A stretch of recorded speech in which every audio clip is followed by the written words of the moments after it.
Happy Friday, everybody. Oh, I see they're protesting outside an ICE facility in Illinois. What are they protesting? When aren't they protesting? Man, it'd be nice to have a day off where I could just go out and protest. And by protest, I mean sit on my couch. I think they're protesting the deportation of an American citizen that was a native. Oh, is that it? Yeah. Or is this the daycare teacher? I'm just being sarcastic because that is the stupidest story. Yeah. One of the dumbest things I've seen associated with ICE since this entire controversy started. There was a Native American that was deported, who was a... Well, they have her in custody for now, yeah. deportation. She was born in Arizona, and she's a member of one of the tribes there. So where do you deport her to? Well, to her nation. First of all, this is her nation. She has two nations. She has her nation, which is whatever tribe she's from, right? And she has America, because she's still an American. So you send her to the reservation? Yeah, which is her nation. But this is her nation. And why did they arrest her?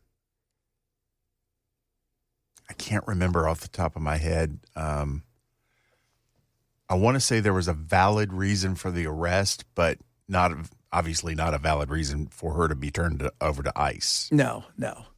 Well, so, Chad, and it's... Chad, DHS accuses her of paying a smuggler to bring her kids her own children across the border. That's what they're saying. If you're talking about this lady in Chicago. Oh no, the lady in Chicago, they released her. Yes, yeah, I'll have that story here a little later. Yeah, but we were talking about they arrested a Native American from Arizona, and they put her in custody, and it's a bizarre story, and you're like, what are you doing? And this lady in Chicago, they released her. And that was that whole thing was a hot mess.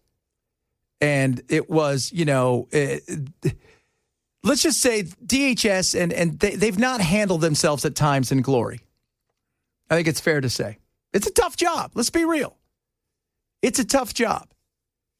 And it's a job that it's got to be tough, man. Everybody, can't stand you. In a lot of places that you're at. They're mad at you. They're angry. But if you are not a citizen, either naturalized or born here, can you get a Social Security number? If you're what? If you're naturalized?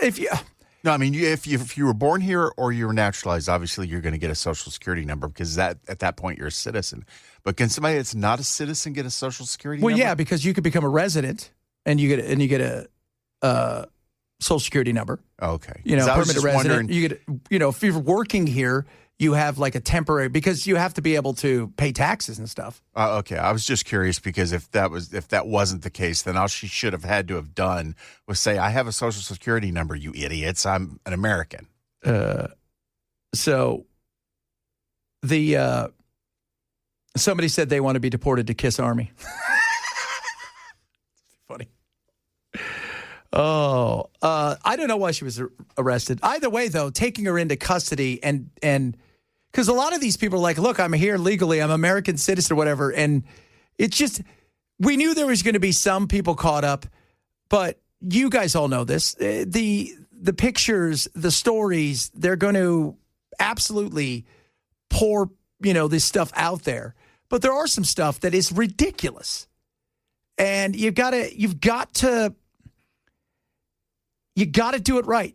Everybody's looking at you. You do it right. You don't leave opportunities for them to question, because we are a fickle nation and we will change quickly if we think it's uncomfortable. Especially when, I think the work that ICE does, has a absolute necessary component to it. But you don't arrest and threaten to deport an American citizen, you idiots. No, you don't. And you've got to, you have to be above reproach in a lot of these things. And at times I think they've got a lot of people who are gung-ho and they're doing stuff and they're coming in hard. And because what ends up happening is, what do they, you got a judge goes, you got to release all these people, right? You're talking about, you're sending people to Liberia and El Salvador, and they're not from that country. They didn't commit a crime there.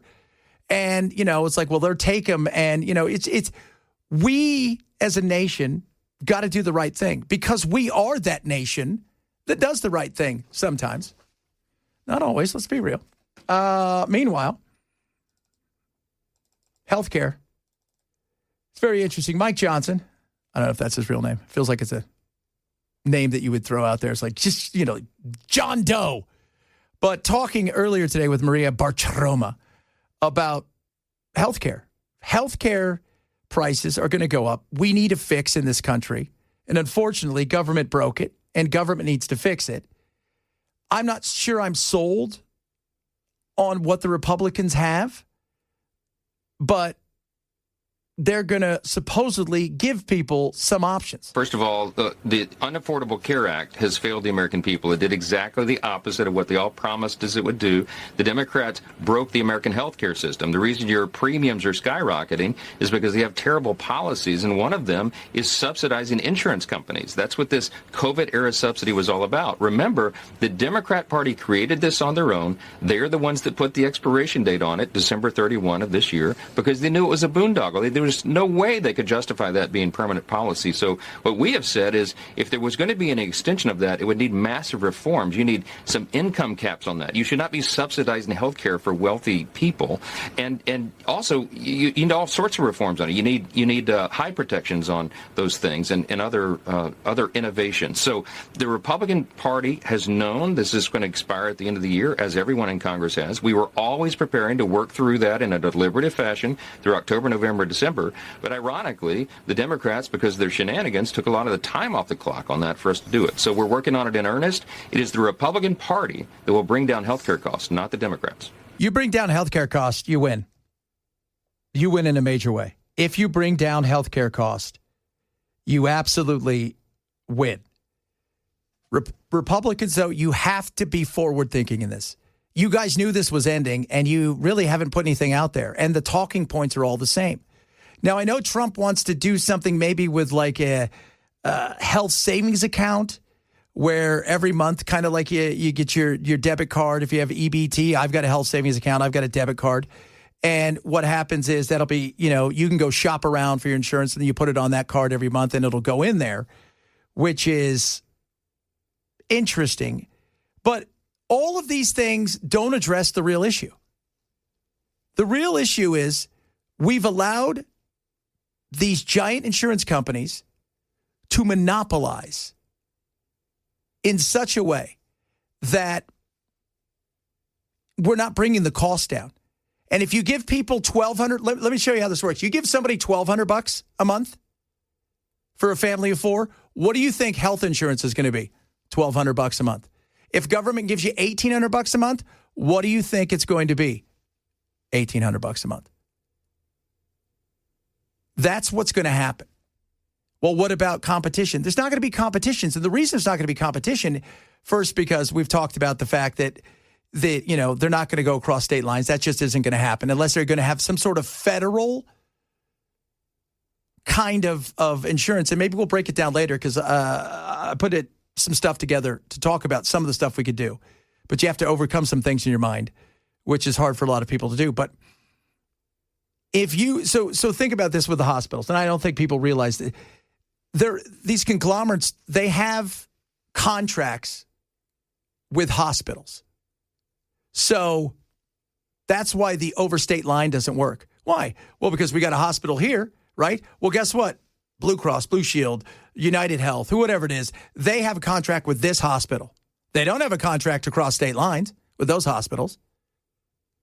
And guess what? Other companies, they don't have one here. So if you get sick, you better watch out. And the domination is they consolidate and they're just trying to build their areas, dominate their areas, and be happy with it. And who suffers? We do. We don't have any transparency.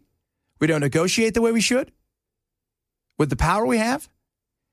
And it's monopolies that aren't monopolies. They're monopolies in an area, but they're not national monopolies. And that's the frustration we have. So it's not addressing the root issue of why things are still ridiculously high, which is what we want. That's what we should all hope we get. And as I've talked to several of you over the last couple of days, you're starting to, even people that have insurance from their work are starting to get some sticker shock on what they're seeing. And they're like, ooh, yeah. And then, if you're a family of 4 and you were paying $300 a month and now you're paying $1,000 a month, you're going to feel that. You are. You're absolutely going to feel that. So it's going to be very interesting to see the way that how they roll something out, because the competition thing, don't listen to it, the cross state lines, because you would have to have a federal plan for that, which we don't have. So that has to be done away with in that scenario. So the question is going to be, how do you negotiate? How do you try to break up these monopolies? Because what these monopolies are doing is they're going into areas, they're dominating, and that's what's killing more rural places and smaller places. So hospitals are getting further and further away for a lot of people. Let me know what you think. You can text the program. Bell, tell everybody where they text. 615-737-9986. There you go. Simple and easy to do. And somebody said Amish don't get Social Security numbers? What? Is that true?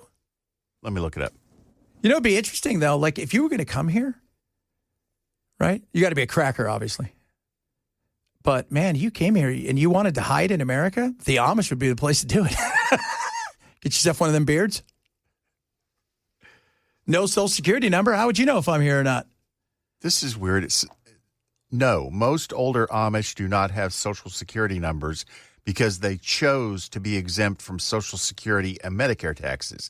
Where the hell do you make that choice? I'll sign that form. That is an interesting thing. Well, they don't pay into it, do they? They don't do any of that. Those who work outside the Amish community are typically required to pay Social Security taxes and will have a number. Yeah, because if you grow everything there, you farm everything there, but Oh, okay, here we go. I'm sorry, I didn't mean to interrupt, but exemption from FICA taxes. To claim an exemption from Social Security and Medicare taxes, both an individual and their employer must be members of a recognized religious sect that objects to public insurance. Oh, are we going to have to do that? Are we going to have to set up our own sect? Yeah, I think we should. What kind of wish somebody religion told me should we that be? when I was born. We got to talk about religion coming up. We are at the lowest part in our belief in religion in our history. And the drop-off from 2015 is massive. What kind of religion should we be? Rastafari? We can get a monkey. Bell's obsessed with this guy who does these Rasta monkeys. They're hilarious. Yeah, it's called Ja Monkey on Instagram, and it's complete AI, but it's about this AI monkey is just constantly getting into trouble, and it's hilarious. Yeah, it is. It is. AI, I'm telling you, think about AI, and we're going to talk about AI coming up in a little bit. Are we at a bubble, or is it too big to fail?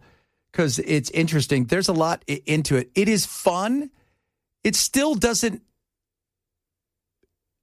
Large corporations are understanding how to try to put it to work. The mid-level companies and corporations and some of the smaller mom and pop shops, they're not quite sure yet. So it's just a fun thing for them. And that's interesting because, when you go and you see companies like Amazon and Microsoft and T-Mobile lay a bunch of people off, and a lot of it's because they're trying to go lean and mean, and they realize, hey, we're overstaffed for what we can do with AI. But for the average company, they're still not sure. Maybe write an email. I don't know. Let me know what you think, though, about healthcare. Have you checked your prices? We want to know. Have they gone up? Are they staying the same? They gone down? I doubt they went down. Let us know. We'd love to hear from you. A lot of stuff still to get to. Yes, we're going to talk about hemp. The hemp big weed battle that is going on, not just in Tennessee and Kentucky, but across America. Chad Benson Show, Super Talk 997.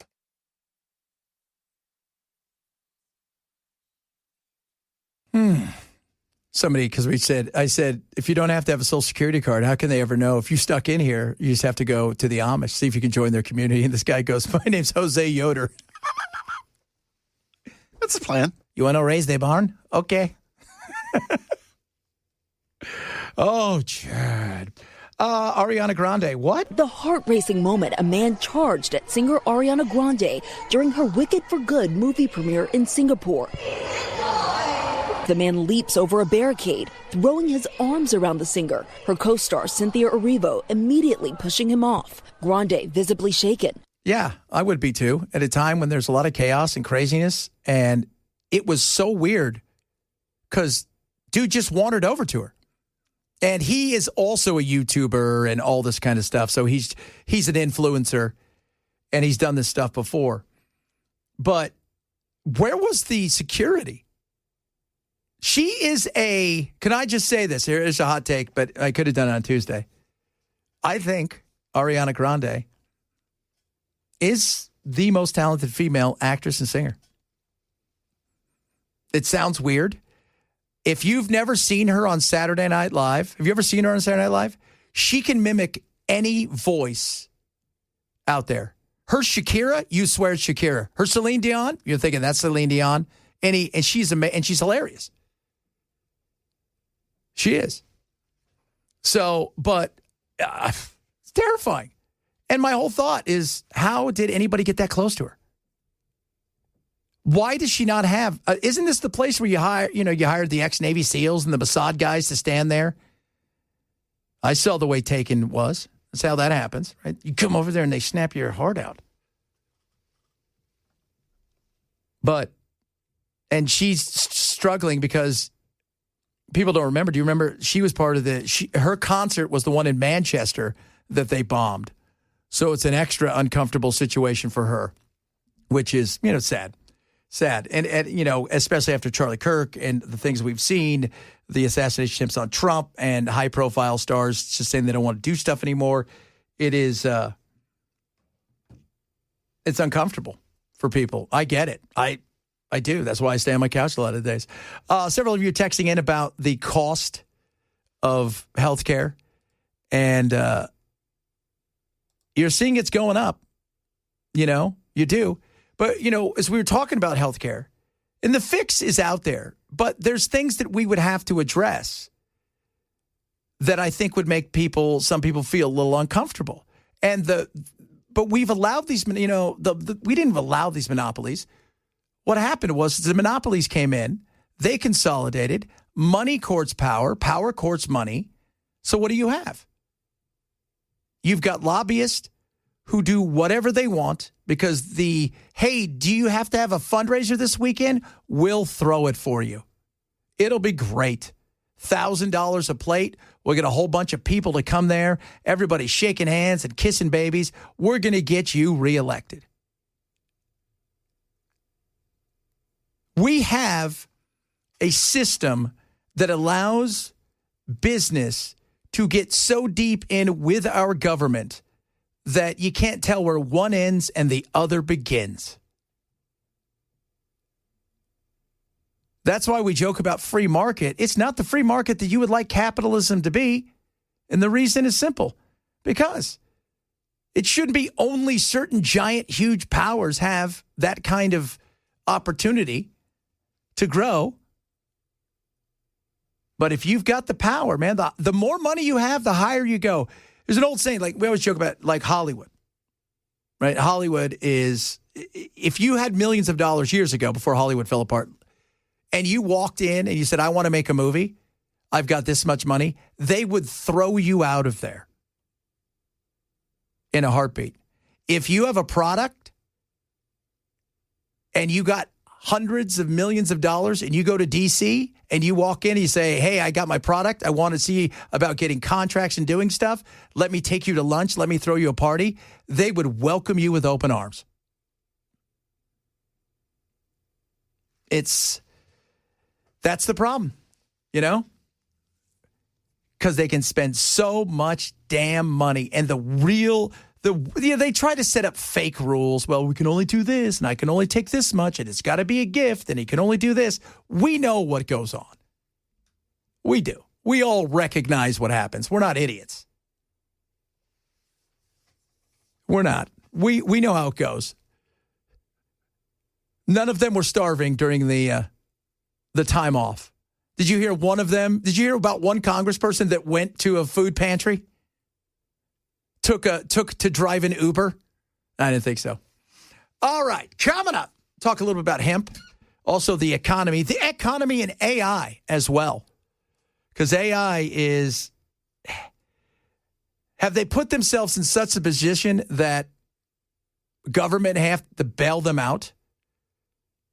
Which, why is that? Well, because government's so deep with them is one thing. But some of this stuff, I mean, the bubble, I think, is going to burst sooner rather than later. And it doesn't mean that AI is failing. But I'll tell you what, the amount of money that has been poured into here. You could open up a taco stand and probably go to a venture capitalist and say you're doing AI tacos, and they'll give you money. You should try that. Chad Benson Show, Super Talk, 997.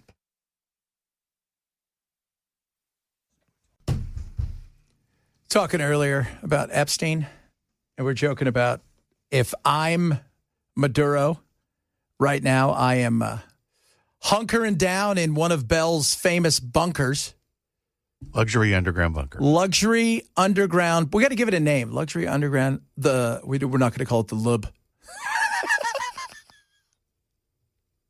It's the place you're not allowed. Oh. Well, you can come over, but nobody else can. Yeah, you can check in, but you just can't leave. That's what he says to all the dates. The massive military buildup off Latin America, the deadly strikes on suspected drug boats now have an official name, Operation Southern Spear. Secretary Pete Hegseth writing on X that the mission removes narco-terrorists and secures the homeland. These U.S. boat strikes, at least 20 so far, have already killed more than 80 people since late September. Yeah, that's going to be interesting. We don't move stuff for nothing. And we've moved there for something. And they want him gone. And he's trying to talk his way out of something, into something, get some money here, but he wants to finish this out. Now, they're coming. It's going to be regime change. And they've said they've got a 100-hour plan that with the lady who won the Nobel Peace Prize, which... they said within 100 hours. I think I just don't. I don't know what we're doing in this neck of the woods. There is no reason for us to be there. There are a lot of the old neocons, right? Who South America. They've had it for South America for a long time. They live for this stuff, right? We've gone there and we've messed it up on a few occasions. We love to do that. We always tend to put somebody in place who starts out good for 10 minutes, and the next thing you know, we're always like, this is the one that's going to be good. And then the next thing you know, they're hanging people and cutting them up. So I don't know why. We could pretend that we're there for the drugs, which is silly and ridiculous, because if we care about, first of all, we need to address what's going on in our country. Secondly, and this is very important, if we're really serious about the fentanyl, which is the one that kills. It is the one that is the dangerous one. The one pill can kill is absolutely real. I was watching it was this weird documentary on about San Francisco and the parts of the Castro district and areas where they've just allowed it to become this open air drug den, which is not what it was meant to be. By the way, when they talk about Europe has certain areas, but Portugal,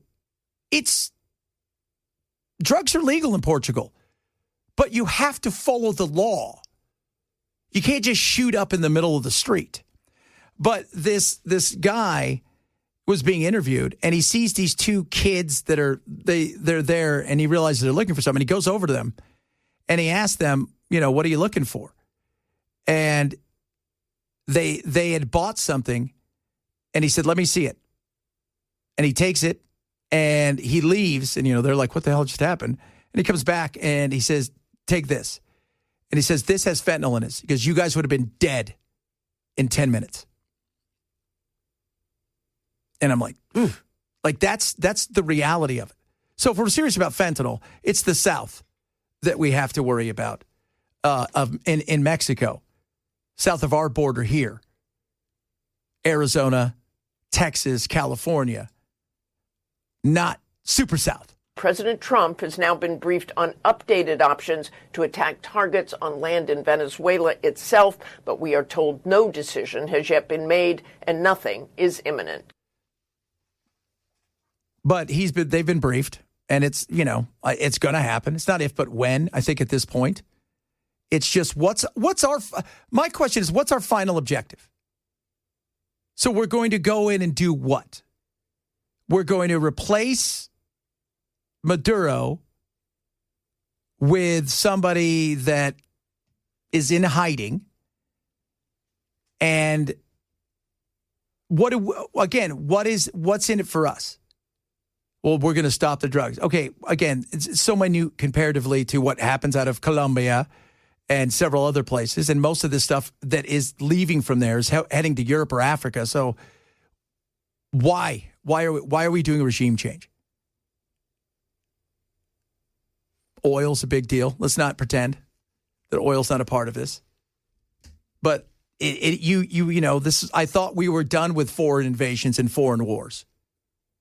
And by the way, the lady that is going to be the new leader, if they do this, do you know what she said her first thing was she's going to do?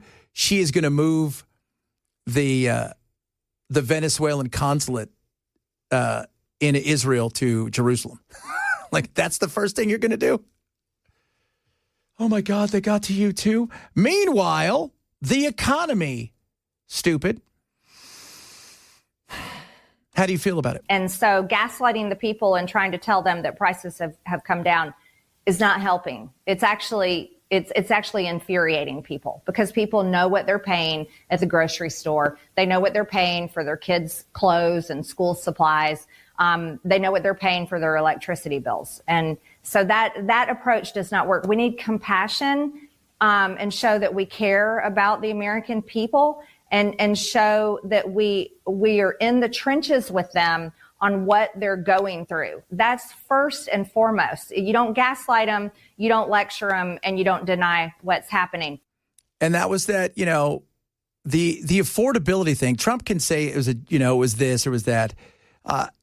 It's not this or that. It's a real thing. And people want to know you're with them.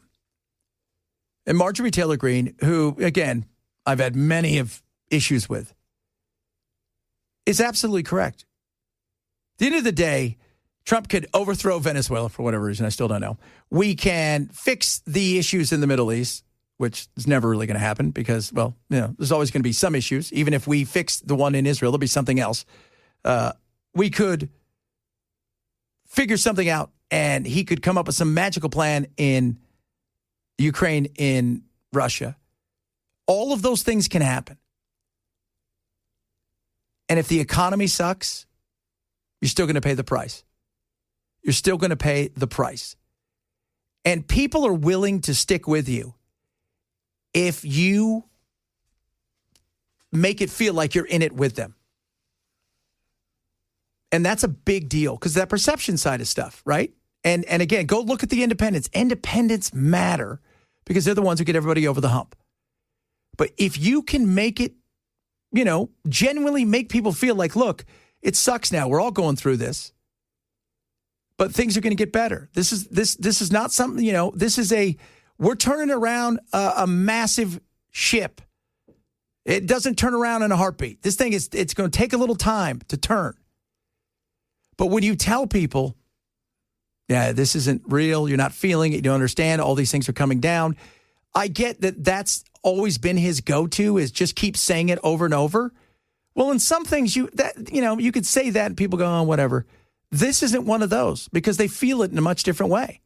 And if I said to you guys 100 times, go home, and if your wife's saying, or your husband's saying, I'm feeling this or I'm feeling that, and you try to say, yeah, you're not really feeling that, that's not valid, you watch what happens. And I would suggest ducking being part of that. And the economy does matter. And I do think the economy is going to turn around. It is. The economy is going to get itself righted and turn around. Now, when does that happen? Does it happen early next year where we really start to, feel it and feel like by second quarter it picks up again and things are good? That's possible. Does it, that's what Scott Benson said. Yeah, he thinks it's going to happen early, second quarter of next year.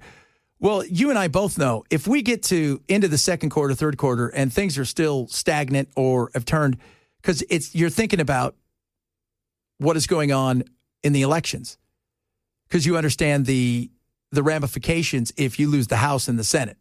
If you're Trump, if people think you're a lame duck now, could you imagine what it's like then? Could you imagine the investigations that will take place at that moment in time? It'll be nonstop. And that can't be your only defense if things aren't going well. You've got to tell people a plan. People want to feel like there's a plan in place as you move forward. They do. And I'm not sure people feel that way right now. They feel kind of lost. And when I was trading commodities for years, one of my buddies who kind of trained me, he said, dude, win or lose on a trade, especially if you lose, make sure you're there for the people, especially if it's your suggestion. Even if they lost the money themselves, they want to know. If you make it hard for them to find you if things go wrong, if you told them you shouldn't have done that, I told you not to do that, then you know what? You're going to find out that people, they don't like that. They don't. And it's understandable. It is. Got a text. Somebody says, hey, watch one of your TikToks. You seem pretty liberal on TikTok. I said, you're taking 60 seconds out of context. Because remember, first of all, I don't edit any of my own stuff now because I just don't have the time. So, we've got AI that does, and I know what it chops up to. It can be any one of 50 things, and then you schedule them and they go out. But it's like anything. You take 60 seconds out of context. I will tell you, I'm an independent as it gets. Give me a reason, a valid reason to vote for you, and I'll do it. Just give me a valid reason to vote for me. Show me that you want to work for the American people, whether it's locally, whether it's at the state level, or whether it's at the national level, that you really care about, and this is what we're working hard for. And hell yeah, you got my vote, and I'm behind you. But if it's because you just want to go to Congress and make some money and you're going to blow smoke and do nothing, then why should anybody support you? Why should anybody do that? Let me know what you think. Do you feel the economy? I mean, you feel a little nervous? I don't. AI, I will tell you, if you guys, AI's, there's 7 companies right now that are essentially keeping the stock market afloat. Just 7 companies. And that's AI. All AI. If you took AI away, you could probably look at, if you took these 7 away, I would say we'd be down probably 15 to 25% from where we are now. It shows you how strong this sector is. And it's strong. And there's a lot of money there, which is also one of the things that's a little too big to fail. You finally get to a point where there was so much money in a certain situation, you start looking. But I am still trying to figure out how some of these companies are ever going to make money. All right, coming up, we're going to talk a little bit more about that. Talk a little bit more about the whole Epstein stuff. That stuff's still going on. We've got some Finally Friday sounds coming up in the next hour as well. Reach out to us across all of our social media. We're on YouTube, Twitch, Twitter, Facebook, YouTube. Is there anything else that we picked up? Friendster, that's right. We're not on Instagram MySpace. yet. We're not live on the gram yet, are we? Or TikTok? No, I don't think we are. No. Well, there's still room to grow, kids. Still room to grow. If you're missing the show, share when you grab the podcast. Chad Benson Show, Super Talk 997. Some level, when something gets sufficiently huge, whether or not they are on paper, the federal government is kind of the insurer of last resort, as we've seen in various financial crises and insurance companies screwing things up. So I guess, given the magnitude of what I expect AI economic impact to look like, sort of, I do think the government ends up as like the insurer of last resort, but I think I mean that in a different way than you mean that. And I don't expect them to actually be like writing the policies in the way that maybe they do for nuclear. And there's a big difference between the government being the insurer of last resort and the insurer of first resort. last resort's inevitable, but I'm worried they'll become the insurer of first resort, and that I don't want. No, I don't want that either. That right there was Sam Altman, who is the amount of money that OpenAI has gotten compared to their revenue. $13 billion is their revenue. You know what they're on the hook for? $1.4 trillion. At some point in time, you're at the point where no matter how much money you make, it is going to be forever and a day before you even think about turning a profit. They're trading. It's insane. It is absolutely insane. And it's not just them. There's a lot of the amount of stuff that these companies, money is coming in, and the spend that they're doing it's nuts. Somebody just asked on the text line, hey, is this really a bubble or should you invest in anything? I said, well, I'm not a broker anymore, but I would tell you this. If I was looking at any of these things, you know what I would do? I would invest in the companies that are building the data centers. This year, we will spend more money on infrastructure for data centers than we will on actual drilling of oil and rigs. Think about that. Who made all the money in the Old West with the gold rush? It was the people who sold everybody the stuff to build their dreams and chase that gold. Chase the gold! That's who. The saloons, prostitutes. Always making money, even the little ones, Bell. And And they did it without OnlyFans. They did it without OnlyFans. But the too big to fail. And there's an issue there. And one of the other things he said about them being the first resort is also something we should think about. You know, Donald Trump and this administration, you want to talk about crony capitalism, talk a bit about socialism. Trump has stepped up to the bat in the world of socialism when they're taking ownership of some of these companies, which then becomes what? We now own part of the, well, no, the definition of socialism and communism is owning the means of production. And what? Because what happens? Well, they will always default towards those companies and they will flood money into those companies. That's why everybody wants to get close to the government. Because the federal government, for a lot of people, is a trough that is never ending. And as we talked about the tsunami of information, guess what? This is a tsunami for a lot of them of money. It is crazy. And to think that some of these companies are like, well, we're so big now that much like the other companies, we're too big to fail. How many of you guys heard of NVIDIA 2 years ago? Now they're worth $5 trillion. That's nuts. By the way, a couple of their big investors sold all of their stock of NVIDIA. That kind of makes you feel like, could see something coming soon. Coming up, hour number 3 of the program on this Friday. It is the Chad Benson Show, Super Talk 99.7.